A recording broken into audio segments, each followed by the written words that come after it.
आकाशवाणी मध्य प्रदेश से प्रस्तुत है प्रादेशिक समाचार।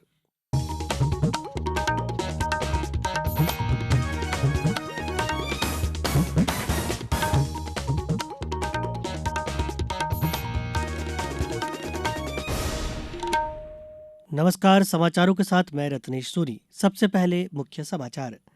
मुख्यमंत्री डॉक्टर मोहन यादव ने कहा, अयोध्या में श्री रामलला की प्राण प्रतिष्ठा से सुशासन और रामराज का नया इतिहास बनेगा। प्रदेश के नगरीय क्षेत्रों में 22 जनवरी को पशुवध गृह बंद रहेंगे। इंदौर बाईपास पर यातायात का दबाव कम करने बनेगी 4 लेन सर्विस रोड योजना। और प्रदेश भर में एक बार फिर ठंड बढ़ी, कई जिलों में सुबह से छाया रहा कोहरा। अब समाचार विस्तार से।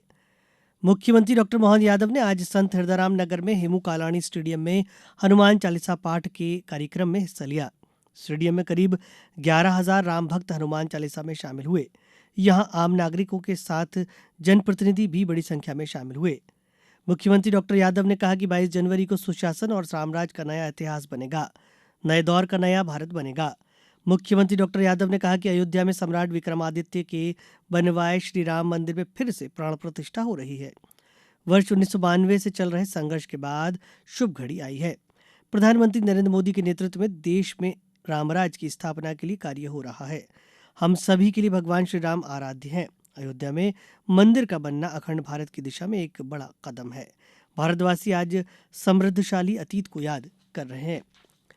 वहीं आकाशवाणी से विशेष बातचीत में उप मुख्यमंत्री राजेंद्र शुक्ला ने 22 जनवरी के प्राण प्रतिष्ठा कार्यक्रम की महत्वता के बारे में बताया। ये देश के लिए बहुत ही सुनहरा पल 2 दिन के बाद आने वाला है और इसीलिए आपने देखा भी होगा, हम सब महसूस भी कर रहे हैं कि आम लोग 140 करोड़ की जनसंख्या वाला ये देश में घर घर में चर्चा है, उल्लास है, राम धुन बजाई जा रही हैं, सुंदरकांड के पाठ हो रहे हैं, हनुमान चालीसा के पाठ हो रहे हैं और सब ने ये तय कर लिया है कि 22 जनवरी को सब अपने घरों में 11 दीपक जलाएंगे, घरों को रोशनी करेंगे। जैसे दीपावली हम मनाते हैं, भगवान राम ही तो थे जो श्रीलंका से विजय प्राप्त करके जब अयोध्या में आए थे तो दीपावली मनने लगी। तो ये उससे कम महत्वपूर्ण दिन थोड़ी है कि उनके जन्म स्थान पर भव्य मंदिर बन के तैयार हो गया है और उसका उद्घाटन होने वाला है। सूचना और प्रसारण मंत्री अनुराग सिंह ठाकुर ने कोरिया के गैंगवून में चौथे शीतकालीन युवा ओलंपिक में ध्वजवाहक बनने पर एथलीट साहिल ठाकुर की प्रशंसा की है। श्री ठाकुर ने एक सोशल मीडिया पोस्ट में कहा कि साहिल ठाकुर प्रतियोगिता में देश के अकेले प्रतिनिधि हैं। उन्होंने कहा कि 16 वर्षीय अल्पाइन स्कीइंग एथलीट इस प्रतिष्ठित आयोजन में हिस्सा लेने वाले तीसरे भारतीय हैं। केंद्रीय मंत्री ने कहा कि हिमाचल प्रदेश से एथलीटों का उदय सकारात्मक संकेत है। अयोध्या में भगवान श्री राम मंदिर की प्राण प्रतिष्ठा के कार्यक्रम को देखते हुए प्रदेश के नगरीय क्षेत्रों में 22 जनवरी को सभी पशुवध गृह, मांस मछली की दुकानें बंद रहेंगी। इस संबंध में नगरीय विकास विभाग ने आदेश जारी कर दिए हैं। वहीं नगरीय विकास मंत्री कैलाश विजयवर्गीय ने स्वच्छता अभियान में स्थानीय जनप्रतिनिधियों के साथ नागरिकों की अधिक से अधिक भागीदारी सुनिश्चित करने के निर्देश स्थानीय निकायों के अधिकारियों को दिए हैं।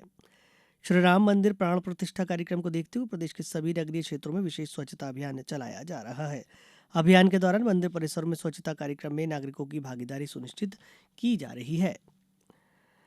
अब समाचारों वक्त एक छोटे से विराम का। ये समाचार आप आकाशवाणी भोपाल से सुन रहे हैं। हमारे समाचारों को अब आप कभी भी और कहीं भी अपनी सुविधा के अनुसार सुन सकते हैं। ये समाचार बुलेटिन YouTube, ट्विटर और फेसबुक पर AIR न्यूज भोपाल पेज पर भी सुने जा सकते हैं। इसके अलावा आप हमारी वेबसाइट newsonair.nic.in पर अथवा AIR न्यूज ऐप पर भी समाचार सुन सकते हैं। इंदौर बाईपास पर यातायात के दबाव को कम करने के लिए 4 लेन सर्विस रोड बनाने की योजना तैयार की जाएगी। नगरीय विकास एवं आवास मंत्री कैलाश विजयवर्गीय ने कल इंदौर में नगर निगम सहित विभिन्न विभागों के अधिकारियों की बैठक को संबोधित किया। उन्होंने इंदौर एयरपोर्ट रोड तक एलिवेटेड रोड निर्माण के तकनीकी सर्वे और प्रभावितों के विस्थापन के लिए शीघ्र कार्य करने को कहा। बैठक में इंदौर में खेलो इंडिया के अंतर्गत खेल गतिविधियों को बढ़ावा देने के लिए इंटीग्रेटेड स्पोर्ट्स कॉम्प्लेक्स बनाने के संबंध में प्रेजेंटेशन दिया गया। राज्यपाल मंगूभाई पटेल ने आज laser non species of Madhya Pradesh के 2 दिवसीय राष्ट्रीय सम्मेलन का शुभारंभ किया। इस अवसर पर उन्होंने कहा कि सृष्टि की सभी रचनाओं का संरक्षण मानव का दायित्व है। इस दायित्व के निर्वहन के लिए ही प्रकृति ने मानव को मानसिक शारीरिक शक्तियाँ करुणा, दया और संवेदनशीलता के भाव दिए हैं, लेकिन मानव ने इन शक्तियों का पराक्रम प्रकृति के साथ खिलवाड़ में किया है। सम्मेलन का विषय अल्प ज्ञात लेसर जीव जंतु विविधता के प्रबंधन की चुनौतियां और संरक्षण के प्रयास है। कार्यक्रम का आयोजन जैव विविधता बोर्ड और society for natural healers conservators and tourism department द्वारा किया जा रहा है। प्रदेश भर में एक बार फिर शीतलहर चलने से मौसम में बदलाव आया है। राजधानी भोपाल में सुबह से कोहरा छाया रहा, जबकि अन्य जिलों में तेज ठंड का असर देखा गया। जबलपुर में आज सुबह से घने बादल छाए हुए, कहीं कहीं हल्की बारिश भी हुई। मौसम विभाग के अनुसार पश्चिमी विक्षोभ और उत्तरी क्षेत्र से आ रही हवाओं के कारण मौसम में बदलाव का दौर जारी है और अगले 24 घंटे ऐसी ही ठंडक बनी रहेगी। तापमान में 2 से 3 डिग्री तक की गिरावट आ सकती है, जबकि 21 जनवरी के बाद तापमान में बढ़ोतरी के आसार हैं। क्षेत्रीय मौसम कार्यालय के मौसम विज्ञानी देवेंद्र तिवारी ने बताया कि वर्तमान में राजस्थान, उत्तर प्रदेश एवं बांग्लादेश में अलग अलग 3 चक्रवाती घेरे बने हुए हैं। कर्नाटक से विदर्भ तक एक द्रोणिका गुजर रही है। इन मौसम प्रणालियों की वजह से उत्तर से आ रही सर्द हवा के साथ नमी भी आ रही है। शहडोल जिले में बीते 2 दिन से धूप नहीं निकली। सुबह कोहरा छाया रहा, दोपहर में रिमझिम बारिश हुई है। आसमान में बादल छाए रहने से ठिठुरन और गलन बढ़ गई है।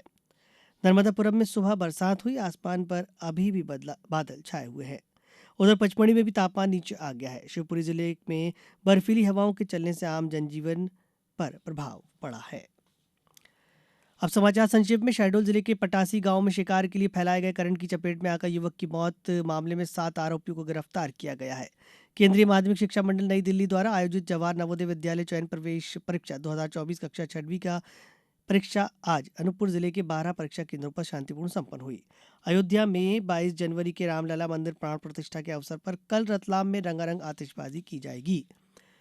पोषण पुनर्वास केंद्र आगरमालवा में आशा कार्यकर्ताओं को जनरल हाइजीन, न्यूट्रिशनल केयर इन यंग चिल्ड्रन, भोजन तैयार करने का उचित तरीका, कुपोषण के कारण एवं बचाव, उपलब्ध संसाधनों से पौष्टिक आहार कैसे तैयार करें आदि विषयों पर प्रशिक्षण दिया गया। अंत में मुख्य समाचार एक बार फिर। मुख्यमंत्री डॉक्टर मोहन यादव ने कहा, अयोध्या में श्री रामलला की प्राण प्रतिष्ठा से सुशासन और रामराज का नया इतिहास बनेगा। प्रदेश के नगरीय क्षेत्रों में 22 जनवरी को पशु वध गृह बंद रहेंगे। इंदौर बाईपास पर यातायात का दबाव कम करने बनेगी 4 लेन सर्विस रोड योजना। और प्रदेश भर में एक बार फिर ठंड बढ़ी, कई जिलों में सुबह से छाया रहा कोहरा। इस बुलेटिन में इतना ही। नमस्कार।